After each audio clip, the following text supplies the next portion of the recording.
Game number one, everybody, is about to start up. Sky Temple is the map. We are in the semi-final of the ZOTAC Cup Monthly Final. Evil Murkies are going up against Never Lucky. So we have two teams that made it to Dreamhack Tour. And as you can see, they are extremely fast with that draft here. Tracer is allowed, I said it before, but we haven't really seen her yet today. Illidan banned out, and we see an immediate ban on Khaldor. Both of those heroes have been banned out quite a lot. They are high priority when it comes to picks and bans. The Evil Murkies, they seem to go into that Tassadar Sonya style again, which they really love to do. A lot of teams use that against Illidan in particular, but also as a standalone draft start, it is great if you have second pick. Falstad on this map is also amazing, and this is actually a chance for Never Lucky to maybe even draft a composition that would allow them to go into a Haka on top of things, so that you have two globals available. Sky Temple is a map where globals are incredibly powerful and oftentimes used. It's even a map where we see an Abathar every now and then for exactly that reason, or on top of all of these things, like Vikings can be played here too. So it's going to be a really interesting match, especially since it is a best of 3 series, and only looking at the first game. It is also something that we could see at some point during Dreamhack Tour. So the teams have to be a bit careful here, but it's the ZOTAC Monthly Final. There's quite a bit of money on the line for an online tournament, and of course, therefore, they want to make sure that they are the ones claiming the prize pool here. But Never Lucky, they have a couple of options. As I said, if they want to go full global, they could go into the Haka draft at this point. If they don't, then they have still the CC tanks like ETC, like Muradin available to them. They can go into a prioritized healer if they would like to. Even a Tyrande could be played on their part right now and then comboed off with a second healer if they want to go into that rotation-heavy style at the beginning of the game where they have ETC as a pre-stun, Tyrande as the second. It is something that we see every now and then. In this case, I'd say they probably go into like a heavy healer, let the Tyrande slide at least for now, and play a bit of a different opening here. Tracer is allowed, still available, so is Li Ming, which is actually getting a lot of value on this map, but they are running a Thrall because they want to make sure that Sonya has a counterpart on their side. And the Evil Murkies have already in the games before try to ban out Thrall whenever they get the opportunity. So once they pick up their Sonya and their Tassadar combination, they are going for a ban on Thrall. At least that's like what they are trying to do. With Never Lucky picking the Thrall this early, there's already, of course, that this chance is already gone. Never Lucky actually also with a bit of synergy here. Thrall can go Sundering and ETC can capitalize on the stunned heroes with a Mosh Pit if he doesn't go for Stage Dive, which is actually something that we have seen before, a little bit more than in the weeks earlier. There are a couple of changes to Stage Dive. And also, of course, it's another global on this map. But in this setup right now, I would think it's a bit more likely to see the Mosh Pit played. Rhaegar banned, so Evil Murkies most likely. I'd still say they are thinking about an Uther here, because ETC and Thrall could both capitalize on the Divine Shield. Then again, they played already Brightwing in one of the earlier games, and their Falstad is giving global mobility to Never Lucky, but the Evil Murkies, they prioritize Uther highly enough in this setup to say, hey, we're going to take him together with the Tassadar. And this is a very, very powerful setup. Like, this is really strong. So Li Ming has been banned out. Stitches now, which could lead us back into that Lunara that I talked about a bit earlier. The synergy that you get from Putrid Bile and the Unfair Advantage is actually like very powerful. It's a bit of a question of what Never Lucky is going to do right now. In theory, they could even pick up Lunara for themselves, since they have a lot of slows, they have a lot of stuns, they have a lot of lockdown, and Uther is traditionally not really a hero where you would say he is great against a Lunara, just because he doesn't have the heal there. Of course, they're running a double support, don't get me wrong, they have the shield still on Tassadar, but Lunara is very annoying in setups like this, and could be played here by them. To be honest, the more that I look at it, I would like it. As long as they have a good healer, like Charism, for example, that can pick up a cleanse and help out there, I would probably like that quite a bit, since Stitcher's hooks is one of the biggest problems for a lot of the heroes that they're running and that they could run here. So when it comes to heals, I think Charism would be quite decent. Malfurion, he is becoming more popular, and I actually like that. So Malfurion, let's put it like this. If the Evil Murkies pick up the Lunara, which they might be afraid of, Never Lucky, then Malfurion is going to give you a lot more value, I'd say. Actually, no, I think it's a garbage pick. I think Charism would be much better there. Malfurion isn't bad. He's not horrible. He actually gets some value for the team. But right now, I believe like a Charism would have been the better choice in this setup. The one advantage that Malfurion has over Charism is that he has a Shrink Ray. That's very good against Sonya. Karazim doesn't have that. That's the one thing where I'd say, all right, that's if they are very afraid of that Sonya and want to really control her and make sure that she doesn't get too much value, then that would probably be the best thing. But right now, disregarding the shrink ray for a moment, I definitely would have liked a Karazim more in this setup. I feel it would have given them a bit more, because a hook against Malfurion can be absolutely brutal. He has the cleanse, but so does Karazim. Karazim can dash away from Stitches and has nice heals there as well. I would have liked to see a Lunara here. Tranquility, on the other hand, would have been great during the fights. The problem that I see with Malfurion against the Lunara is that overall, he has great healing power and Tranquility is amazing, but I feel that Karazim has a little bit more sustained heal when it comes to the poke of Lunara. But as I said, Malfurion has some synergy, still. I mean, you can go into a route, Mosh Pit route, Thrall, Lockdown, Malfurion route. I guess that's the idea here. Zagara actually provides great synergy. I really think that right now what they're trying to do here is just capitalize on the route a little bit more than anything else. So I wouldn't be surprised to see Tenacious Roots on level 16, to see a Luden's Grace on level 4 for him. There's a couple of ways how you can build Malfurion. So I think for them it's more the utility that they're currently looking out for than the potential that there was a Lunara on the opponent's side. Because against the Lunara, I really feel the heals on Karazim are pretty decent, but if you have a lockdown with ETC, with Thrall, or even with the Zagara more, then you can capitalize on the route a little bit more than anything else. So I really think this is currently the thought process that Neverlucky is running here, that they're attempting to use the routes on Malfurion to really lock targets down. And in that sense, Malfurion is actually quite powerful. I really feel for what they're trying to do, he's probably the better pick considering Karazim. He has more synergy, I'd say. It's a preference pick, I feel, at this point, but Malfurion is actually doing what they are looking for. Now, thinking about it again and seeing that Zagara, so yeah, I don't mind it too much. But it's definitely one of the things that at first threw me off a little bit, because I was expecting a bit of a different approach on their part. But yeah, it has quite a lot to offer. That being said, Greymane as a last pick here for Evil Murkies are also great, because they have Uther with the Divine Shield. But guys, this is only the first game, Sky Temple. We're going to jump in and find out which team is going to take the lead in this best of 3 series at the ZOTAC Cup Monthly Final here in the round of 4.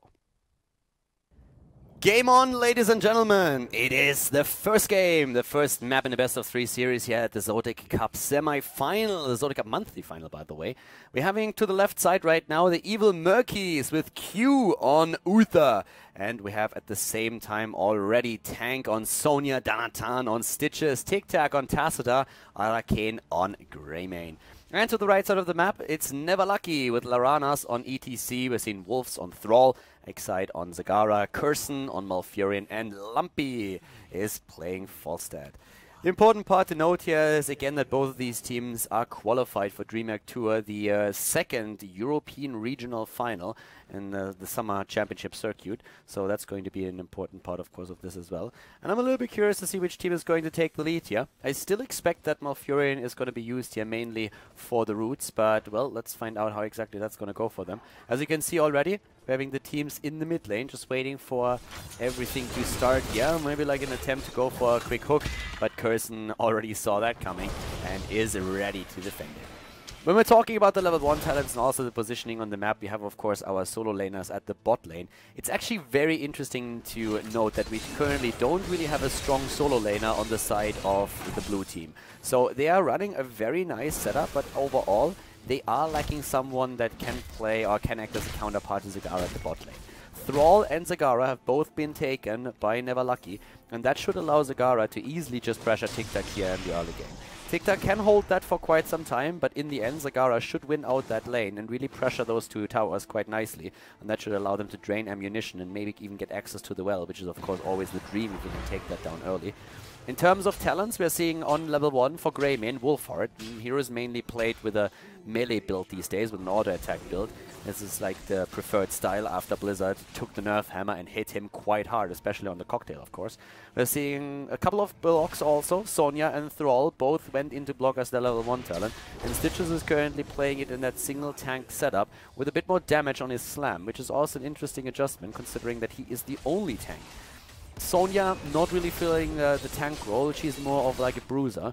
And that's actually one of the things that we kind of need to talk about at some point. The roles that Blizzard labels their heroes with are sometimes a bit misleading. So you see that every now and then in Hero League when the draft has started, that someone says like, oh my god, don't take too many specialists, they don't have damage. And that's the moment when you think about Sylvanas, when you think about Zagari, and you think like, what are you talking about, dude? They are amazing.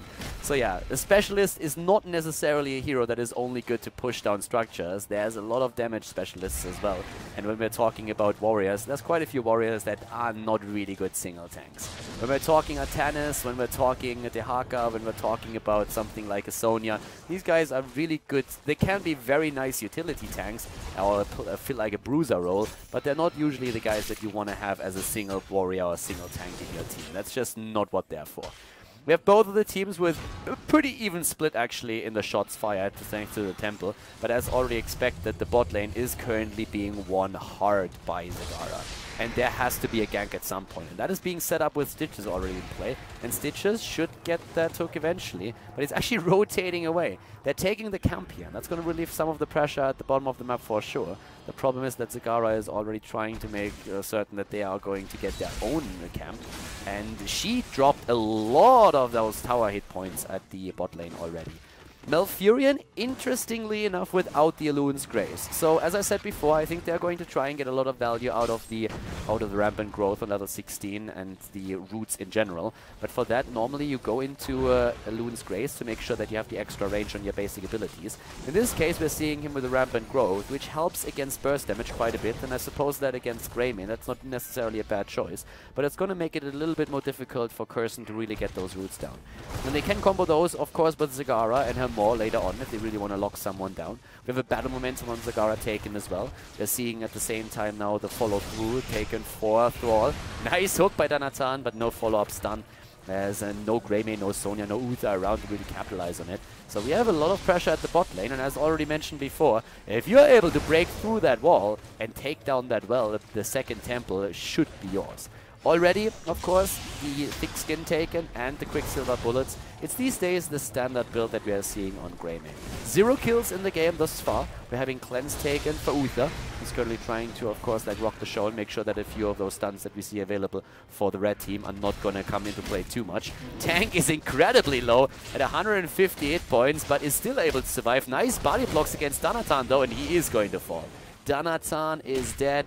Very nicely played here. Larana's even had the chance to go for another power slide here. I'm pretty sure that his cooldown was about to be ready.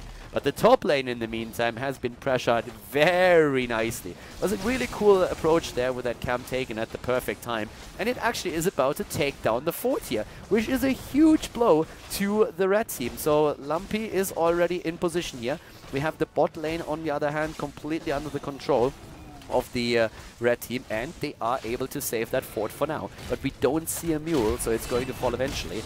Down here at the bottom, on the other hand, the well is down, which means that they can always retreat, just get a couple of hit points back, and have that lane sustain that they oftentimes will need here. Curson is doing his job, healing everybody up, but Tank has taken control over the temple and is shooting those shots straight into the wall to take down a few more structures, especially, of course, now that gate.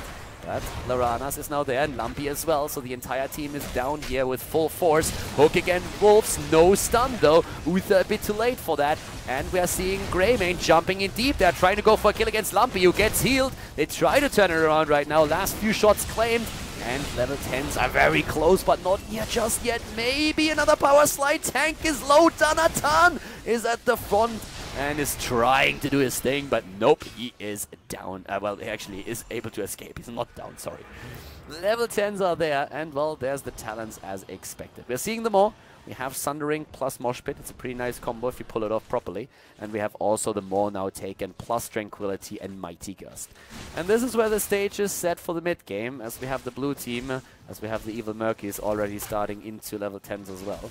This is a very, very important game for both of these guys. I mean, there's a lot of preparation that, of course, goes into Dreamhack Tours as well. They're not going to show any kind of secret strategies here in this tournament, but they're definitely going to try and play their best with a standard that they are both comfortable with. And so far, we are seeing a level lead on the side of Never Lucky, who definitely put in the pressure now. At level 10s, as expected, also with a go for the throat, we're having Force Wall, Putrid Bile, Divine Shield, and Wrath of the Berserker now taken on the side of the Evil Murkies. bad. Never Lucky down here with Wolves trying to go for a bit of a solo defense, but guess what? Laranas is already there. Rest of the team is thinking about a rotation. Here he comes. He's trying to go for a quick power slide. Can't really capitalize with the mosh pit. There's nobody there for the damage. So in this case, it's just like hold their heroic abilities back. Would have just been a bit too much. In the mid lane, on the other hand, Excite has started to take a bit more pressure in. Very nice creep spread here by now as well, but of course we have a lot of abilities on the side of their opponent to make sure that it's not getting out of hand, especially with the Slam and Stitches, with the Oracle on Tassadah's side, his Storm as well, and on top of that the Whirlwind that Sonya was using already a few times to take those creep tumors down. So they're really attempting to make sure that vision is not going to be a massive factor in the game. Interestingly enough, this keep is still alive. I don't really know why nobody moved in. I mean, Arcane could maybe have moved in with a quick cocktail and try to take it down here, but so far that didn't happen. Now 2 of the temples have been announced again, and both of the teams are of course quite eager to get these shots. No level 13 yet. It's very close on the other hand for Never Lucky, so they want to have that advantage, but the teams are totally comfortable just like splitting the objective. We have one at the bot lane, the additional pressure also with the hero, so a lot of value that we are seeing on the side of the Evil Murkies. They're a bit cautious here since they don't really know when exactly there's a rotation towards the end, but now they see all the heroes up at the top, so they know that they can actually push this with the heroes a bit more. Level 13 already dropped for Never Lucky. They are running it with a full heal build, by the way, on Malfurion, going straight into the life seed. No level 7 cleanse, it's the Enduring Growth instead, so we are having full regrowth build here for him. And still the shots collected, last few coming into play. No fight yet. There's no will to fight on the side of the Evil Murkies at all. I mean, why would that be? They don't have the level 13 talent yet. They're waiting for it. But that means that they're losing a few more structures. They are busy, on the other hand, with the boss down here at the bottom. And that is something that apparently nobody else realized would happen here. Falstad could try and double check what's going on. And he is starting to make his way over. There is a Mighty Gust ready. Keep the cleanse in mind. They are starting to move in. Danatan is there. Lumpy is alone though. Mighty Gust is ready, but keep the cleanse in mind. That could be a problem. There it is. They're trying to go for the spot, but it's only Lumpy. What is the rest of them doing? There's finally ETC, and the Maw, the boss is stolen. Roots on the Maw could lock them down, but it's in cooldown. The kill against Sagara was good, but Uther is dead as well. The boss still moving in. Danatan finds himself in trouble. Laranas is starting to slide in. Lumpy is taking down ETC. And that was a really, really nice move. Now they are, of course, going for another camp. They're trying to get the Siege Giants here. And at the same time, the boss is already making his way over. Yep, a very, very greedy play here on the side of the Evil Murkies. And it neatly worked for them. But backfired then in the last moment because the quick rotation on the side of Never Lucky was able to claim boss and victory. Kill count 3 against 1. We're having on both sides now level 13 talents. And at this point, we're seeing the Slam build just continued. We're having on level 7, Toxic Gas, the Mega Smash on 13. We're seeing the Shrink Ray now also being used. And at the same time, we have on level 13 on the Prowl taken. Quicksilver bullets into on the Prowl now.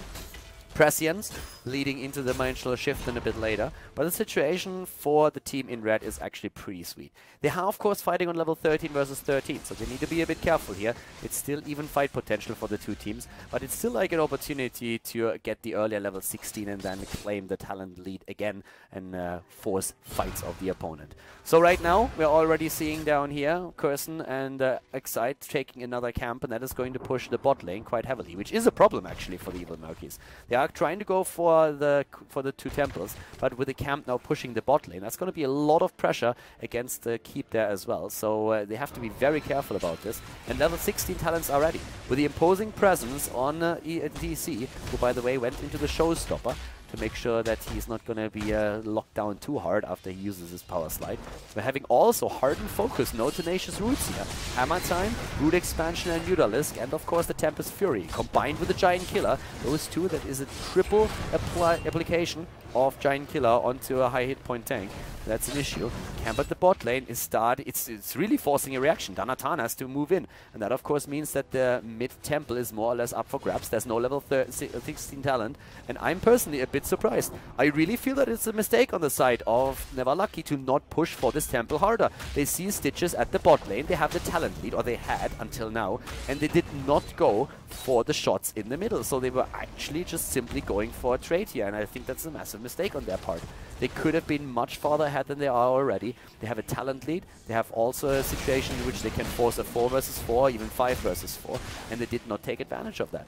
It's one of those moves that can backfire in the end. They played super safe, and I think they played it a bit too safe here. They are still ahead though, so unless they make mistakes, they are very likely to head into level 20 here as the first team and get the earlier talent.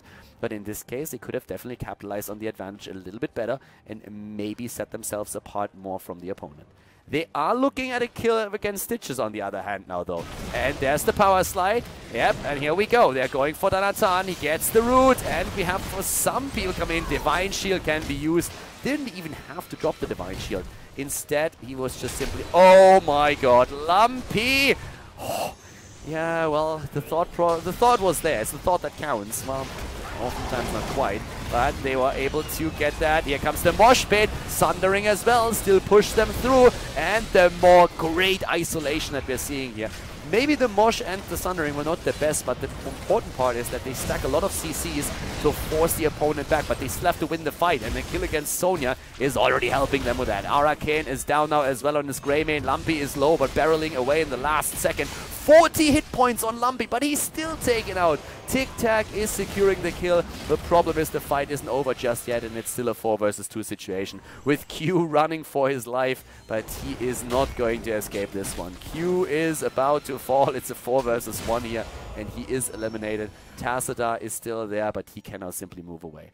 So we saw the mosh, we saw the Sundering, and immediately the Maw afterwards. And the mosh was not the best. I mean, like, you isolate the healer, that's already great because he's not in a situation where he can do too much and stun him out. There was no interrupt against the mosh. We still saw that Divine Shield on Grey main a little bit longer so he could move out. The Sundering comes in, stuns them out again. They don't really get a kill on top of that, but they also use the Maw straight after. So it's basically 3 heroic abilities that they use with a cooldown to make sure that they have a lot of crowd control for a long time against the backline heroes, and that allowed them to dish out a lot of pressure to also heal the heroes up. It all started with Lumpy overextending a little bit, flying into deep because he was trying to just simply Mighty Gust everyone into the team. That didn't really work out as intended, but they were still able to save him for a long time for the fight. But now they are in the retreat again. They still claim the shots at the bot temple. Thrall is starting to move in. There's Falstad also on the fly. They haven't taken out the keep at the bottom yet, but the keep at the top has been eliminated. But now with Zagara dead, they just simply retreat, at least for now. 7 kills against 3, all working out in favor of Never Lucky thus far. Top lane has been eliminated. It was an important one, dropping the first keep here. Now Boss is being attacked, and that is something that they might be able to fight for, especially with Falstad in play. Mighty Gust is there. Keep in mind that, of course, Divine Shield and Cleanse are still a problem that they have to deal with at some point. I would have loved for them to claim maybe even... I actually think claiming another 2-3 shots at the bottom temple would have been totally worth it. Maybe that would have resulted in Thrall dying, but I think it's still worth, because if you drop that second keep with just 2-3 more shots, then you might get away. If you do, it's amazing, and if you don't, at least your opponent has lost 2 keeps, not only 1, and has pressure on 2 lanes already. So that's one of the things that they could have done here. They decided to just like play it a little bit differently. They have the earlier level 20, which is going to be ready any second now for them.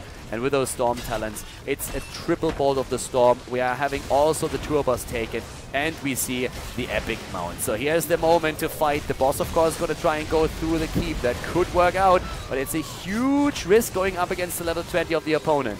Yeah, keep is gonna fall, but are they able to retreat? That's the question. Lauranas is looking for a power slide, not using it.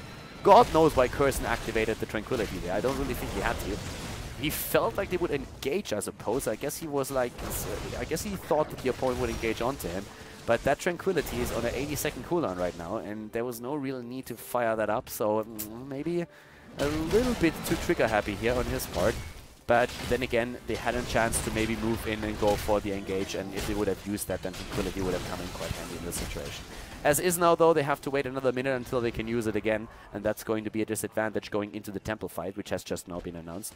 And we have level 20 versus 20 now. And it's basically an even situation, not quite with the keep being this low, but effectively, it's 2 keeps versus 2 keeps. So Never Lucky finds himself in a position where I personally believe they could be farther ahead, after the huge lead that they had earlier, and they did not really capitalize on a lot of opportunities that they had, and that's why they now have to fight a very close game against the opponent. Still anybody's game to take, but with a good hook, Evil Murkies could really start to take a bit of a lead here. A lot of CC, as mentioned before in the draft already now, though, on the side of the blue team, who is able, and also on the red team, by the way. Especially the red team has, of course, those roots, the maw and everything. Cooldowns are about to be ready again. Wrath of the Berserker is active. Tranquility still on 10 seconds. Temple shots are being fired, and the Evil Murkies are really putting in the pressure right now. So once again, we are seeing a double hardened shield, Ignore Pain as it's called, on Sonya. We're having also Tooth and Claw now on level 20 with the walk-in damage, and the fight is starting. Mosh Pit against 2. That's decent. Maw comes down, and so does the Roots. But Mosh is over, and they're still all alive. Tranquility has already been used, but here come the Evil Murkies, and they're trying to go for the kill. Lumpy is already starting to move in once again. He's attempting to take down Greymane, but the Divine Shield is there. The Mighty Gust a bit too late to save Thrall. A 5 versus 4, and all of the cooldown burned on both sides, but the cooldowns that we are seeing for the team in red are much, much higher. And Never Lucky, in a 5 versus 4 situation, is going to have a really tough time to go for that second temple at the top, where Sonya is already positioned. The fort in the mid lane, the keep in the mid lane has been eliminated, and the keep up at the top is now going to be next. The shots are not going to take it down completely, but at this point, Evil Murkies are starting to take the lead in the game. And I think that was a bit unnecessary. The opportunities were there for Never Lucky. They just don't took it. They were too hesitant, and now they're paying the price. The Evil Murkies are a team that definitely controls the late game quite nicely, and we're seeing that again. And having Stitches on their side helps them, of course, a lot to throw out that one dangerous hook that can end the game. They're trying to go for it. Lumpy is dodging, though. Larana's moves in. They're trying to engage here. Still a 4 versus 4 with Sonya at the top. But the retreat is ready. The temple shots have been claimed. The keep is completely obliterated. Here comes the Mighty Gust. They're trying to fight, but still, Thrall isn't there. He's on his way, but he's not there just yet. Q is about to fall, but he has redemption. There's the kill against Falset, and this could be a disaster for Never Lucky now. Arcane is trying to retreat. Wolves is also, of course, on his heels, trying to take him down. Q is back to business thanks to his redemption. And sometimes it's really not that bad dying as Uther if you have redemption ready. Even if you don't, it sometimes is the right choice, because you can get so... the cooldowns are so much shorter that you can get incredible heal. And guess who's going to die next? Yep, it's going to be Wolves. He might be able to deny that a bit, but Thrall is going to fall eventually, and he's not going to get a counter kill out of this one. Yeah, he already used his ult, so there's no chance for him. He's rushing away, but there's the shots, and this is going to be the end of him. Goodbye, Thrall. 2 keeps have been eliminated here now. The bot keep has by now fallen, but it's 1 keep still available against 0. The lead for the Murkies, and well, they are looking at Boss. Boss is going to be up in 7 seconds, and 50 seconds now on Thrall. Him dying this late is actually a problem. It's really a problem, because now they won't be able to fight for Boss with it, and that Boss is going to go for a core. Never Lucky is forced into a fight. Never Lucky is forced into a fight right now, and it's a bad situation for them. The Mighty Gust is ready, but if they Divine Shield or if they push something in here, it's going to work out for them. Oh, it's about to be stolen! They screwed it up! The Evil Murkies completely screwed it up here. No Divine Shield used to negate it, and no... I can't believe that just happened. I mean, they're still going to win the game right now with that kill on Zagara, but still, how can you not just pre-cleanse and go for a Divine Shield and say, like, okay, whatever, we're just going to throw the ults out and make sure that the Mighty Gust can't steal it away. They could simply go for the Temple. I would actually like that more, because the chance to throw is not as high. I really would like them to go for the Temple. I don't know why they're fighting here. They're probably going to win it, but still, it's a 4 versus 5 on the core. It's a risk that they're running, and there's no reason to do that. Why would you fight here? That's Greymane. That's Q that's about to fall right now. 60% on the core. Boss, by the way, is on the core of the blue team. And they are able to drop it low. 40%. Lumpy jumps out. The kill against Malfurion. 30% against 80. The boss is still on the core. Boss is doing some solid damage over here, ladies and gentlemen. Over there, 20%. Danatan is about to fall. They're gonna get it. They have to hurry a little bit. No, they can actually defend it. Can they defend it? No, Stitches dies. No way. 4% on the core. No, it's over. The 2 Siege Giants have taken it. Victory for Evil Murkies with 28% on their own core.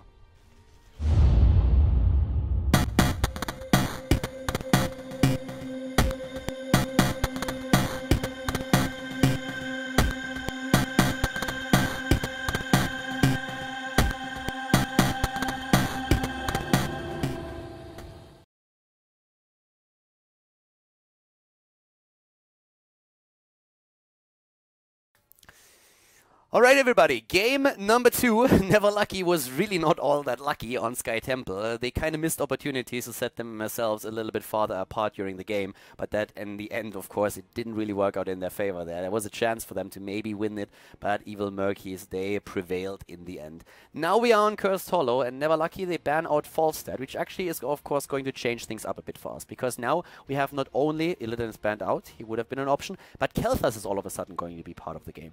We still have Tracer allowed. Keep that in mind, we're on patch 16.5 right now, but both of the teams have so far not taken Tracer. Sonya as a first pick for Never Lucky is already screwing a bit with Evil Murkies. We already talked in the last games about how Evil Murkies really prioritized their Tassadar into Sonya picks at the beginning. I'm a little bit surprised if they go into something along the lines of like Tassadar Thrall right now, just to throw that into the mix and keep it true with their style. But of course, as mentioned before, Sonya is really what they normally watch out for. Tassadar is currently being hovered over, so that's one of the things that they could actually use right now. And is it going to be that Thrall, or are they mixing it up a bit? Because if they don't pick Thrall now, there's always the chance that Never Lucky just simply says we are going to ban him out. And indeed they take him, so Evil Murkies once again sticking up with their style, going for the double support and one bruiser melee assassin type up at the front line. We're seeing Never Lucky with Kel'Thas. That doesn't come as a surprise either. I mean, Kel'Thas was banned out in most of the games that we've seen so far today, but at this point they're saying like, hell, if we have that fire guy, then let's just take them. And we all know some men just want to see the world burn, and Kel'Thas is one of them. Ashalanore. What are they going to do when it comes to their next pick, though? They have a few options right now. They can, yeah, Muradin would be a strong tank for them. I mean, on this map, you can go into Muradin, into ETC. You can play with the Dehaka here as well. He offers a lot of global mobility. But, of course, it's one of those things that we see more of with teams like Team Liquid, for example. They love to play a Dehaka when they get the chance to do so, on Cursed Hollow in particular. And this is just a solid opening for Never Lucky right now. The Evil Murkies have to go into their ban. And once again, we have a bit of this game between, like, supports. Do you ban out a support at this point? And they seem like they're going to do that. If they ban Uther, it's likely that they're going to pick Rhaegar. They have Thrall, the Orc Brothers united. Not only the Green Jesus, the War Chieftain here, or Green Moses, since with the Sundering you can part the opponent's waves. But we could see them definitely then also with Rhaegar on top of that. Lightning Shield, plus also the Ancestral Healing, pretty solid there. Depends a bit on how they want to play it, and in the end, I mean, both of these healers are incredibly powerful. They're very, very popular, and banning Uther would make sure that Sonya doesn't have too much Divine Shield support. Then again, Never Lucky can always go back into their style with Malfurion, for example, or could drop a Charism if they feel that with Sonya and Muradin, maybe like another frontliner even, they get a bit more out of that. So let's see how this is going to work out for them. For now, we have Never Lucky with a ban, and right now they could try to ban out ETC. ETC would be a solid ban. They could also, of course, try to maybe even... let me think about that for a moment. I was like thinking if they actually like ban out one of the supports as well and like limit the play a little bit, no matter what happens, they would still be guaranteed to get one support that they're comfortable with. So I guess if they want to mind game Evil Murkies, that would be an opportunity or an option, but I feel an ETC ban in this case would probably be their best bet, considering that we are having a Thrall already on their side, that ETC is of course another one of these huge sustain tanks, CC tanks, but they ban out Stitches instead. Alright, so Stitches has been played several times by Danatan. Bit of a target pick here for Never Lucky. I don't really mind it too much, but that is now... I don't really want to say it forces the Evil Murkies into an ETC, but it definitely makes ETC a very valid option. And it looks like we're going to see Tracer. Tracer is currently being hovered over. I'm more in, like, as much as I'm excited for, like, Tracer, I'm really a little bit more interested to see what the tank is going to be. Are they really going to go for the ETC? Because Never Lucky, they must have known that ETC becomes a huge option for Evil Murkies once that Stitches is banned out. We know that the Evil Murkies prefer Stitches. We know that they really like him. It's a comfort pick for Danatan. Abathar is being played now on top of all of this, which is probably going to leave us with Tassadar as the only support and Abathar as for a little bit of additional help. But that's definitely an interesting setup that they're running. Double Tracer Inc. Double Thrall would already be a pain. And I suppose that on the last pick we're going to see that ETC being dropped. Could be a Johanna. Never Lucky on the other hand, now they have to deal with this a bit. By the way, even though Uther was banned, we still have Rhaegar available. So I kind of feel that the Evil Murkies screwed up their ban a bit. unless they are really saying like, okay, no matter what happens, we need to get rid of Uther because we are way, way too scared of that Sonya with the Divine Shield. That's actually a bit of an interesting touch right now. Never lucky how they're going to run out. I guess it's going to be a Rhaegar for them. I really feel at this point it kind of has to be a Rhaegar for them. He offers everything that they need. The only question that I have is what is going to be the last pick? If they go into a Dehaka because they say, hey, we need something against Abathur, then I believe they could even consider going into Karazim over Rhaegar. That is an opportunity that they have in this case. But yeah, let's see how exactly that's going to work out for them. Zeratul would actually be great for Tracer and for Abathur, for both of them. I like the Zeratul. Now the healer. I feel now it has to be Rhaegar. Are they really considering... Like, Brightwing can actually be very strong against Tracer. Brightwing is great against Tracer because when she goes a bit too deep and you have that polymorph, you can just simply burst her down. She doesn't really have a lot of hit points. So Brightwing is oftentimes considered as a very good counter to Tracer. So that might be one of the heroes that they're thinking about right now. If not that, they would go into Rhaegar. And Rhaegar offers better support for sure. Johanna it is. No ETC, but Johanna now for the Evil Murkies. I like the Rhaegar choice. I really feel that Brightwing could have maybe been helpful here. But I think overall Rhaegar offers just like the better heal in this case. You could always argue that Muradin has quite a bit of self-sustain, that Sonya has also a lot of that, but the burst heal with the ancestral healing is great. Blink heal does not really do the same for you, but yeah, I believe they could have done both here. They could have tried to counter Tracer even harder and go into a Brightwing, but Zeratul alone is already going to make sure that Tracer is having a pretty rough time. Either way, guys, we're going to jump into the game now, and we're going to find out which team is going to take it here. Game number 2 in the best-of-3 series at the semi-final of the ZOTAC Monthly Final is going to start up in a second on Cursed Hollow. Cheers, love, the cavalry is here. We have Tracer for the first time today in one of our games, and it is the second game between the Evil Murkies and Never Lucky. We're currently looking at game number 2 on Cursed Hollow, and to the left side we have Q on Tassadar. Tassadar has amazing synergy with Tracer. He's incredibly strong with Tracer, especially with the Leeching Plasma as the level 4 ability. We have Danatan on Johanna this time. His Stitches was banned out. Tic-Tac on Abathur. Tank for the win on Thrall. And we're seeing Arcane on Tracer. We're going to have to talk about her. On the other side, though, we are seeing Never Lucky with Wolves on Kel'Thas, Lumpy on Sonya, and Curson on Rhaegar, Muradin played by Laranas, and Excite on Zeratul, whose job is going to be to keep Tracer a little bit low here. So, starting up, we are having on level 1 Slipstream. Now, Slipstream got, of course, nerfed in the last patch, where Blizzard was trying to adjust Tracer a little bit, and a lot of players have started to move away from Slipstream. But if you actually watch the pros, there's still a fair share of them that still prefer the talent here, even though the cooldown reduction is not as strong as it was before. So Slipstream can still be played, and is quite powerful if you play it right.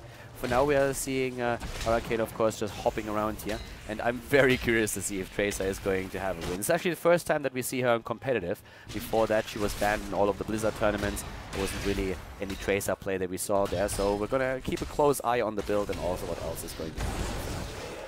Besides that, what I really want to talk about a bit is that we are seeing, of course, now the second game with a lead for the Evil Murkies after, let's face it, Never Lucky was kind of throwing the last game quite a bit. They were ahead and had some opportunities to solidify that lead and put the Evil Murkies far behind.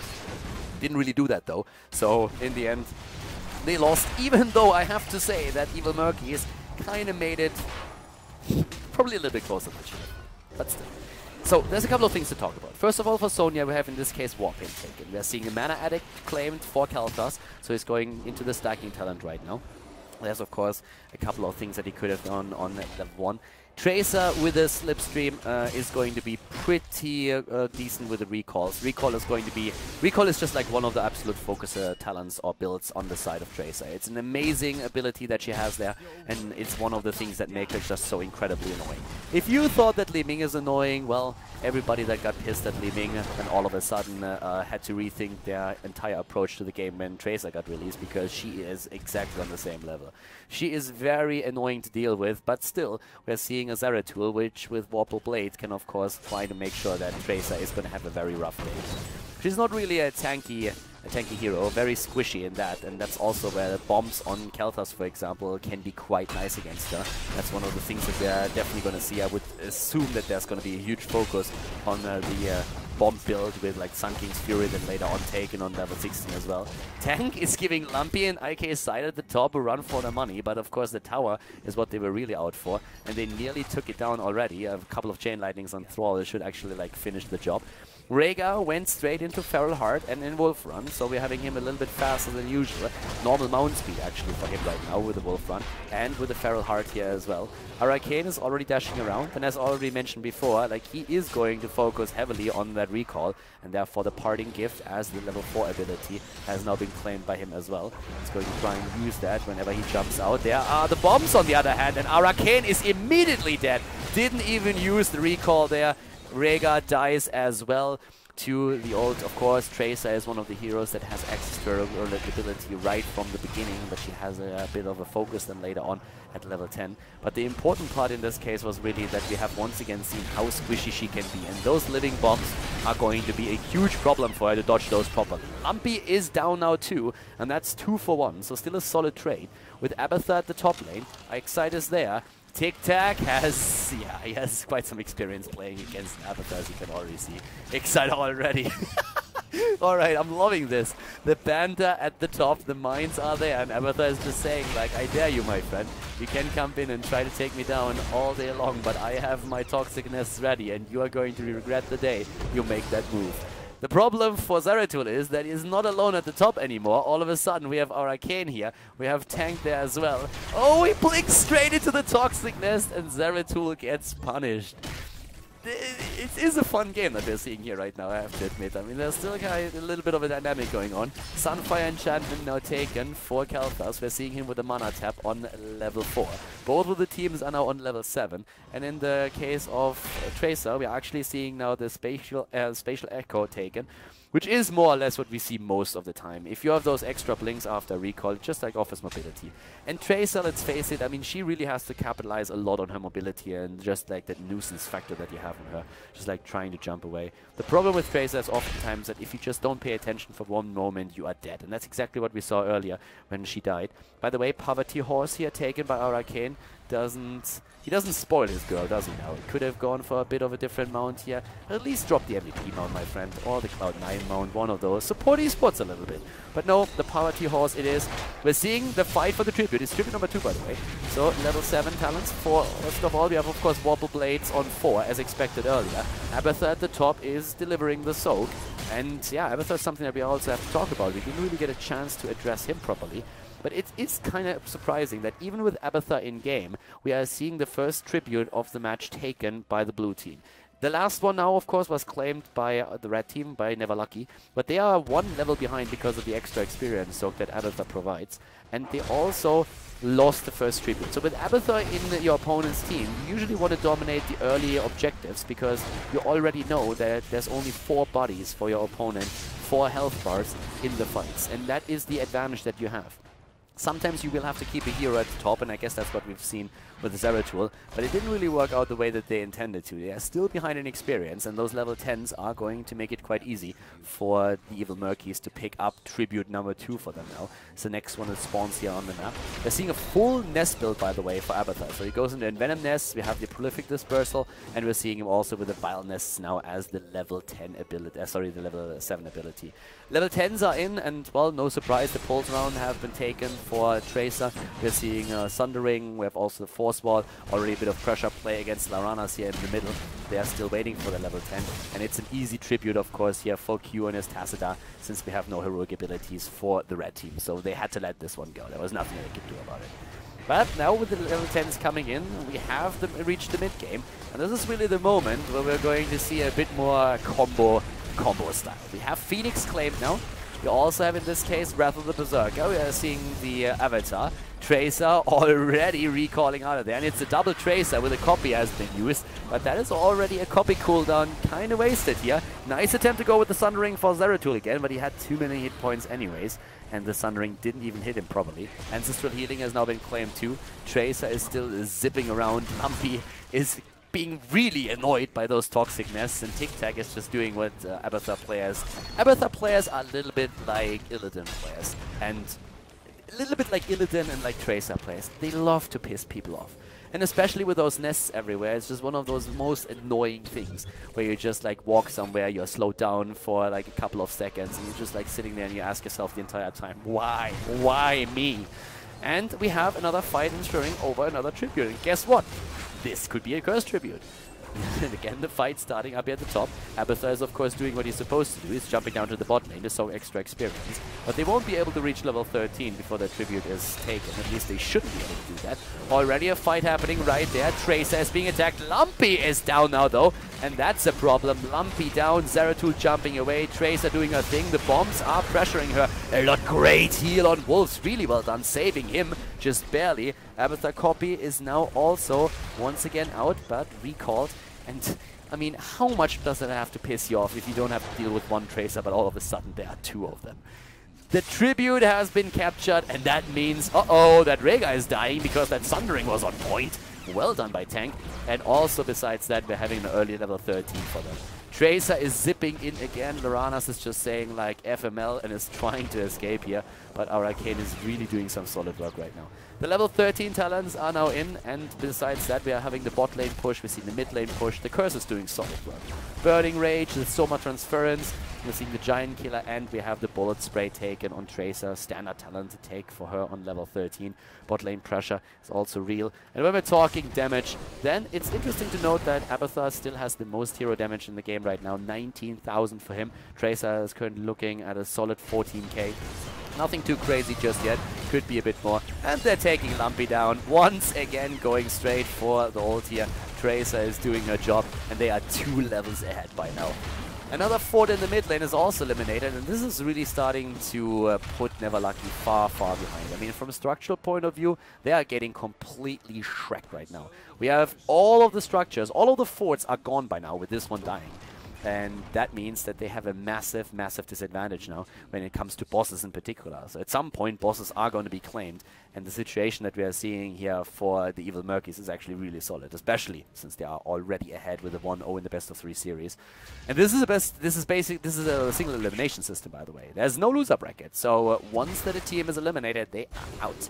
And that means Neverlucky have to win 2 in a row. They have at least 13 versus 13 talents. And here's again the bomb talents that we talked about. Pyromaniac has been claimed. And it's really important for them to make sure that they get Tracer under control in these fights. But with the Abathur copy, it's of course extremely annoying. So, yeah, Zeratul is already there. And Zeratul, that pick has not really worked out the way that they were hoping for. The idea of Zeratul is to, first of all, try and farm Abathur if possible. And if not, then at least put some pressure on Tracer so that she's not able to zip around the entire time. Wobble Blades help with that a lot. The problem that they are having here is that Zeratul is basically hunted by Tracer, not the other way around, and they don't really like that too much. They're trying to get a kill there. Nice dodge on the clap, but Danatan is still alone, and he is completely isolated. They're really putting the damage in, but Danatan on his Johanna is just like too tanky. Very reminiscent of that Carbot video where basically just like Johanna was running around into 5 heroes and getting completely slapped around but not dying at all. Not impressed. 16 talents are in, and guess what? That's a bad, bad situation for Neverlucky. They are trying to fight this with a talent disadvantage, but can they really? Wolves on his Khaldor is putting out the damage, gets healed with an Ancestral, but they are so low and blinded as well. Ikside on the Zeratul, Lumpy and Laranas as well as Wolves are so low here. Tic-Tac is dropping on the Tracer copy, but they already lost Zeratul. The rest of the team, though, is able to retreat. And I'm a bit impressed by that, to be honest. I really thought they would lose at least 2 heroes, maybe even 3 or 4, but they were able to move away in this situation. Tracer, by the way, as a level 16 ability, went straight into the Locked and Loaded. So a pretty standard build that you've probably already seen quite a lot in Hero League as well. Once again, in case that you haven't really put tabs on the build, let's go over it real quickly. On level 1, still after the nerf, we have Slipstream taken. We're seeing the Parting Gift on level 4, the Spatial Echo taken on level 7, then on 10 the Pulse Rounds, Bullet Spray as a level 13 ability, and on 16 the Locked and Loaded. The boss claimed, and as I already tried to explain a bit earlier, with all of the structures, all of the forts eliminated, it means that boss is going to go straight for the keep. And that, of course, makes this one incredibly dangerous. And it forces a reaction at the bot lane, which leaves them to abandon the top where boss is once again attacked. And there's not really a lot that they can do about it. We can already see that Abathur put a couple of toxic nests down that will tell if someone is trying to engage here. But they can't even fight for it because they don't have the level 16 ability, and that makes their life even harder. Abathur went into the random spikes here, so for the additional slow, you're having again that synergy between Tempest, Fury and Giant Killer, so that a lot of pressure is now on Muradin.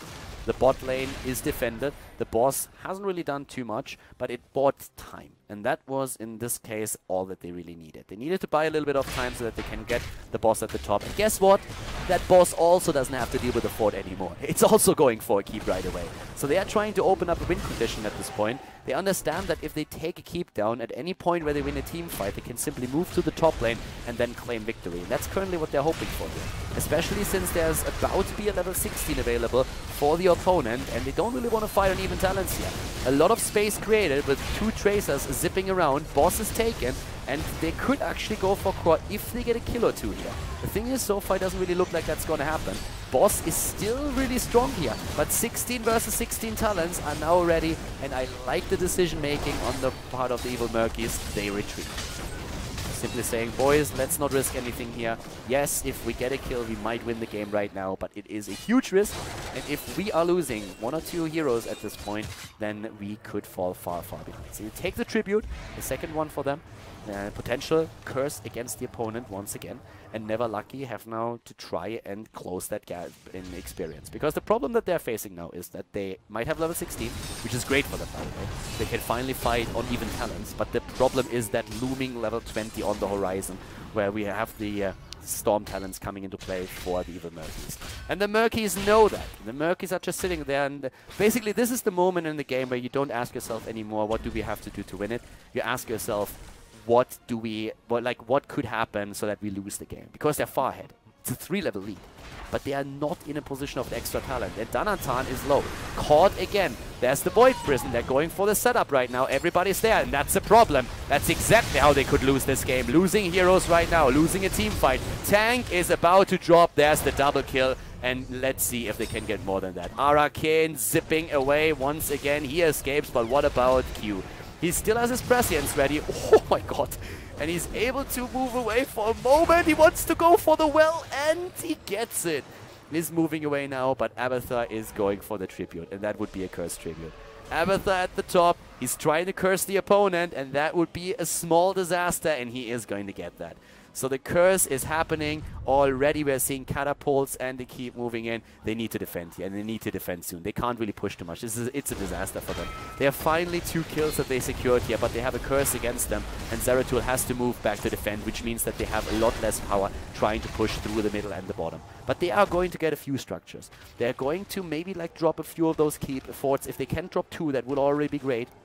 Zeratul is doing his thing right there, defending. The first fort is about to fall, but very nice defense actually on the side of the evil Murkies, and they are even forcing Laranas to back off right now. So not a single fort has been claimed yet. Not one. Double Tracer, double stun, and look how close those 20s are. Look how close those level 20s are. That curse was the saving grace for the evil Murkies. It was really great for them because it pushed the opponent back, and it made sure that even with those 2 kills that they secured, they could not take down any structures. They couldn't even take down the bottom fort. Nothing. Absolutely nothing. It's a curse that was great for them, and that's like because it just made sure that even with 2 kills, Never Lucky didn't get anything out of it. They had a 5 versus 3 situation with an Abathur also losing his copy, but they could not capitalize on it. There were no bosses on the map that they could claim either, so that was actually like quite nice. Right now we are seeing the Storm Shield taken. We have also the Total Recall at this point, which is also, of course, kind of crazy. Total Recall taken as the level 20 talent right here. And, well, we have at the same time now the push in the mid lane. They're, of course, trying to capitalize on the 20s. I mean, what good are level 20 talents if you don't really get a lead out of those? And they're starting to move in to try and fight here. They need to do a bit more. At this point, what Never Lucky has to do to win the game is they have to survive until level 20, where they can fight on a high level again. And winning team fights would actually bring them in a great position because the death timers are so high right now. But Lumpy is low, Lumpy is dead, and it looks like Tank might even be able to get away here. Ike's side is also now down, and these are the level 20 fights, of course. I mean, it is a fight that you have to take at some point. Laranas is also in trouble, and Donatan is attempting to lock him back in with a Condemn. Doesn't get that in time, but still, Zeratul, or sorry, in this case, Rhaegar was taken out by Arcane on his Tracer, doing solid work here, and now they just try to brutalize the mid lane. They could even go for core at this point. They could ignore the key, but they're playing it safe. Nope, they're starting to move to the top, as they should. They should really try and look for a kill right now against them. They should solidify that, take the 2-0 victory in the best of 3. That's what they're currently attempting to do. Wolves is under a lot of pressure, but we still have quite a lot of mana available. 2Q, we can get those shields out. Yeah, and I mean, this is going to be the end of it. The core is already dropping. They're seeing Sonya back in a few seconds, but now Kalphas is eliminated, and that is all that they had to do here.